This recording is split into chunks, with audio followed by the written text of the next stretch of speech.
Hey guys, many of you guys know that I am currently in a lupus flare. If you don't, I am. This was triggered, of course, by my tooth extractions, and yeah, so that's where we're at. My gums are healing up fine, but the rest of my body is battling. So, because the autoimmune disease has been attacking the tissues in my face and my neck and my esophagus, I'm having trouble swallowing. So I am having to put a lot of my medicine into like yogurt or smash it up to get it down my throat until prednisone can lower the inflammation. So this is a reality of dealing with a lupus flare. This is what it looks like. And all these drugs behind me, I'm sorry, I moved my microphone. I'm not used to this yet. All these drugs behind me, they're to help me recover.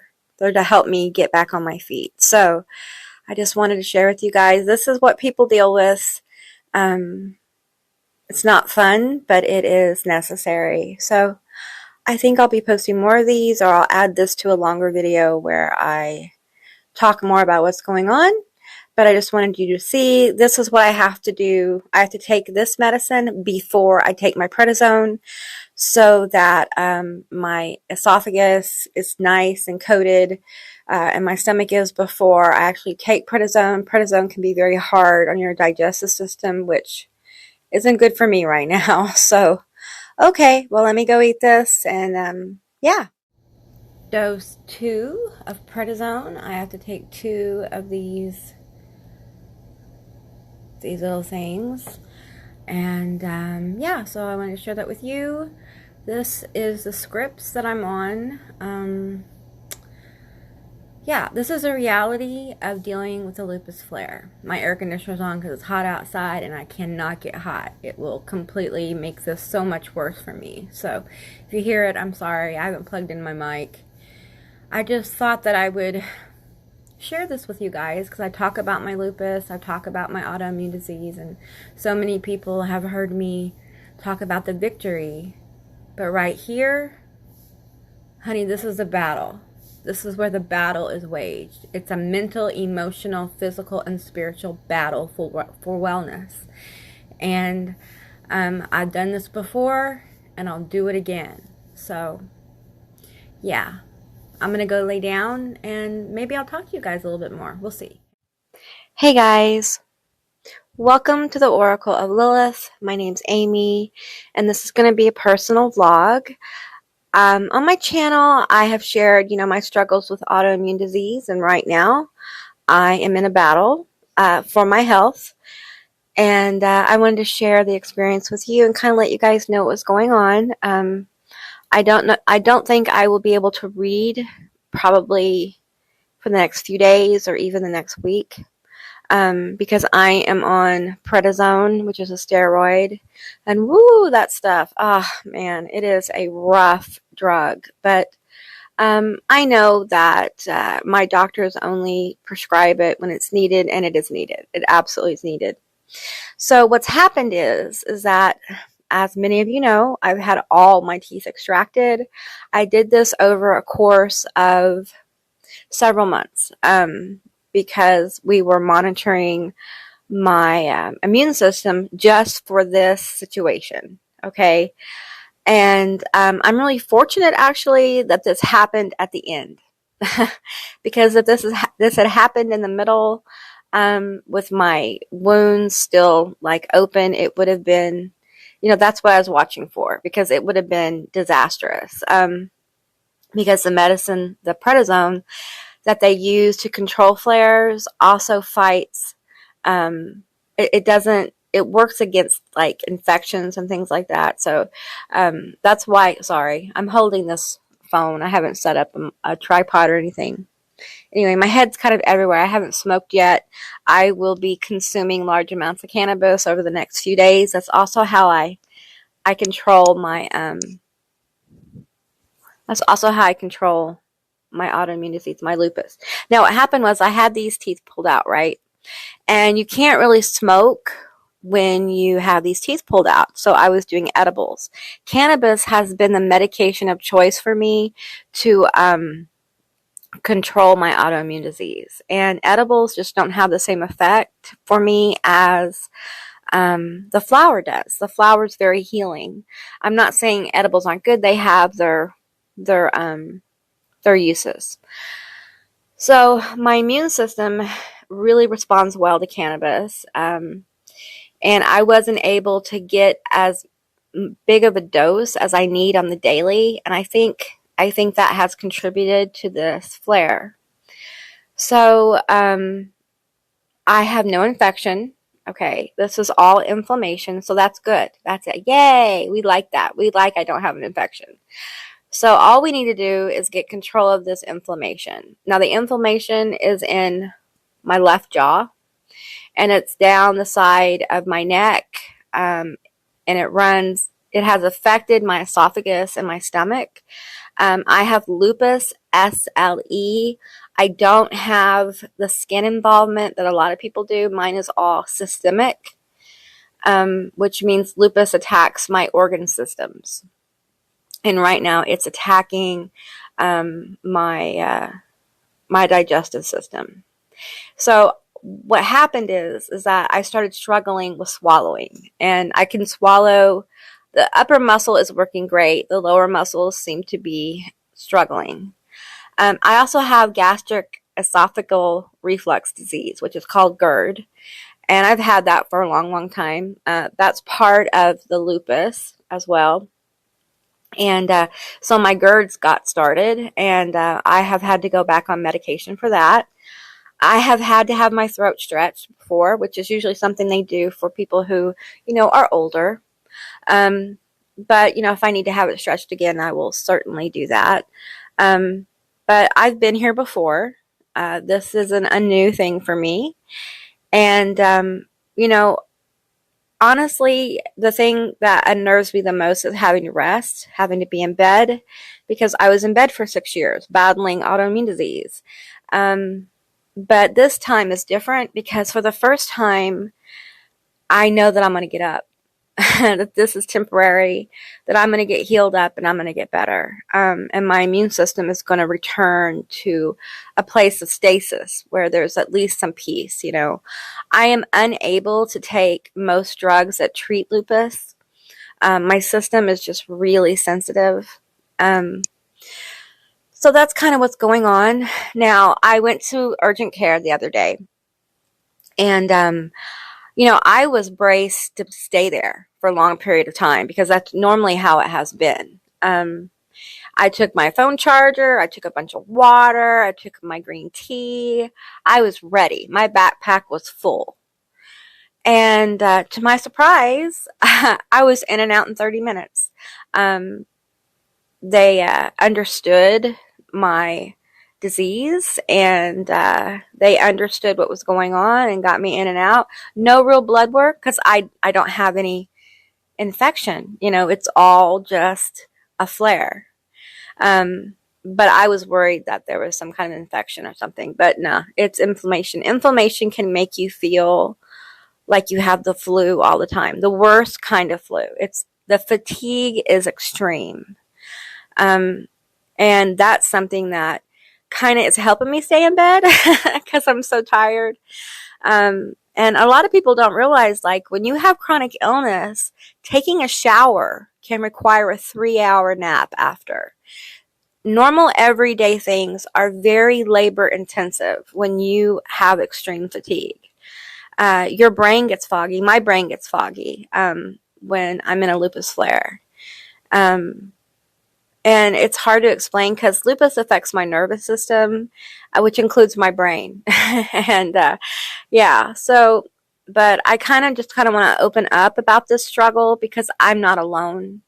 There are a lot of people struggling with chronic illness and all kinds of illnesses. And, it's hard.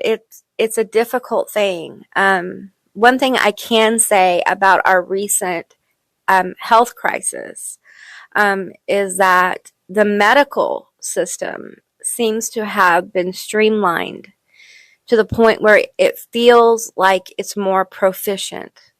The doctor I had that I saw was extremely compassionate. And for me, as someone with chronic illness who I have dealt with many, many medical professionals, I can say that she was indeed one of the most compassionate. My nurse was one of the best. I've been really fortunate. I have had the experience of really wonderful medical people.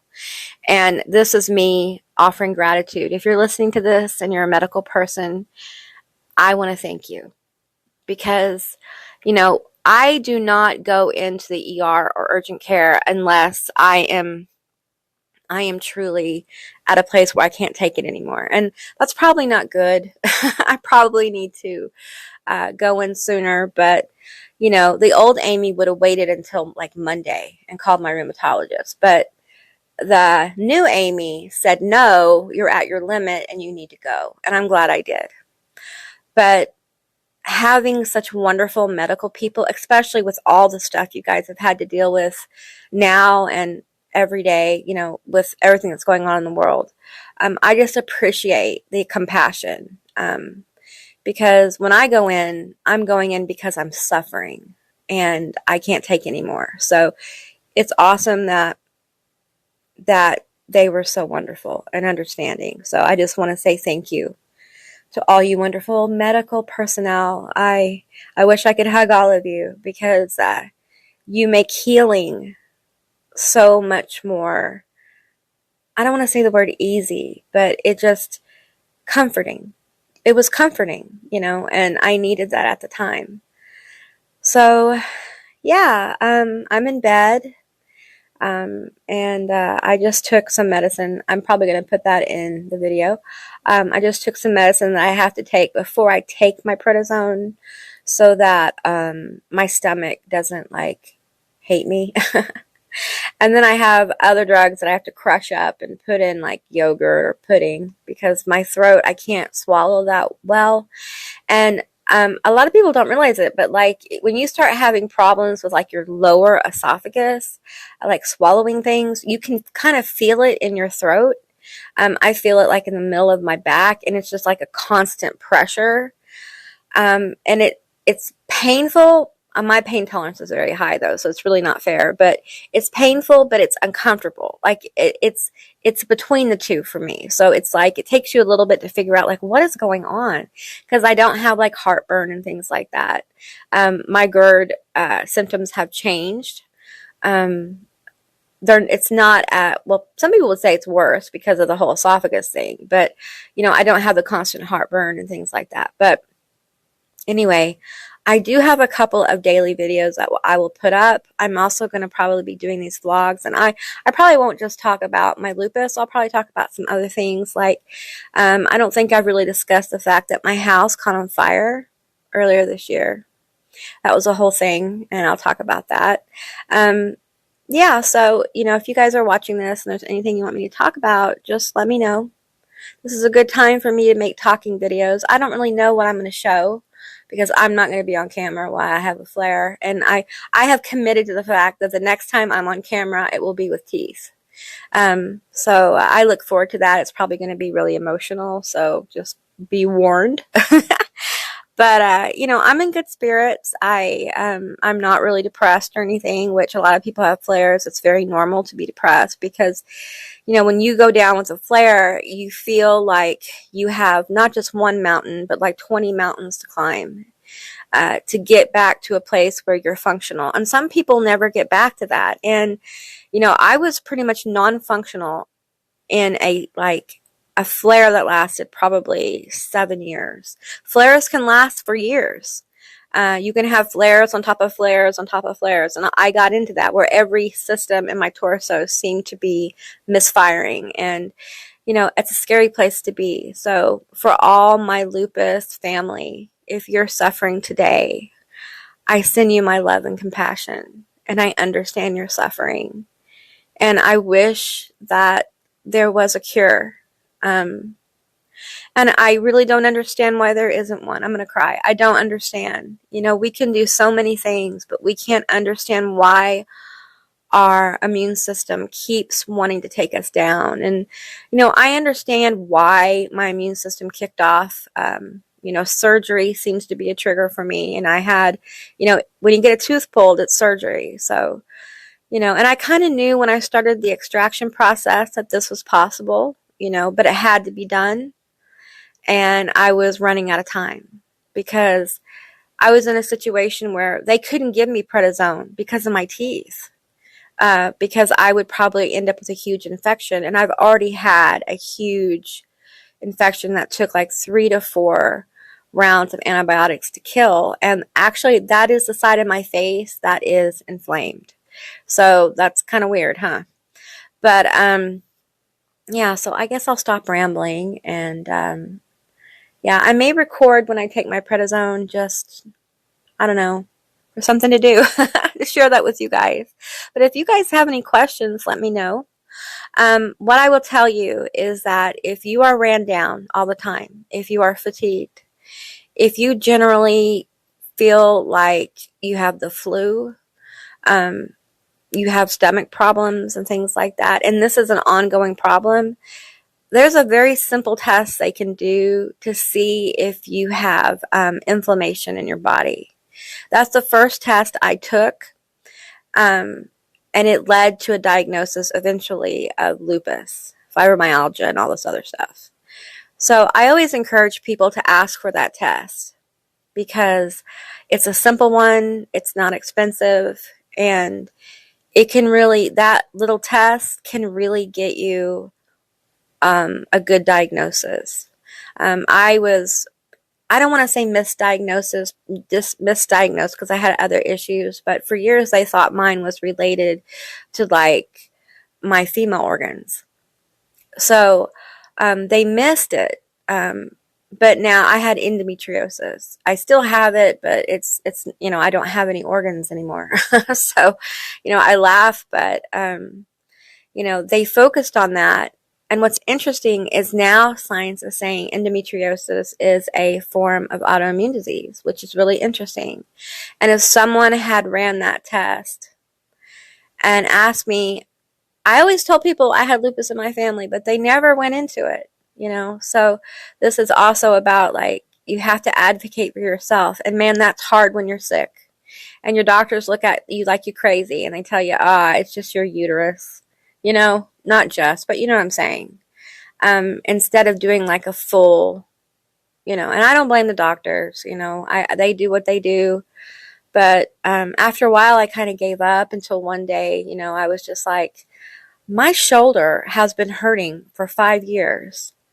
I should probably go to the doctor. I was sitting at my desk when it occurred to me because I was like, I slept wrong. I was taking some more ibuprofen, which it's not good to live on ibuprofen. And yeah, so I went to the doctor and it started the ball rolling for me. So don't overlook your health. You have to be proactive and you have to advocate.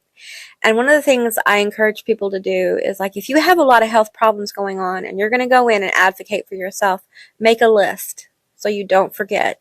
I used to make lists to go to my doctor all the time because, I was very forgetful. I was in a brain fog with my lupus for a long time. So, and I used to have people come into the room with me because I wouldn't always remember what the doctor said, or I would miss symptoms.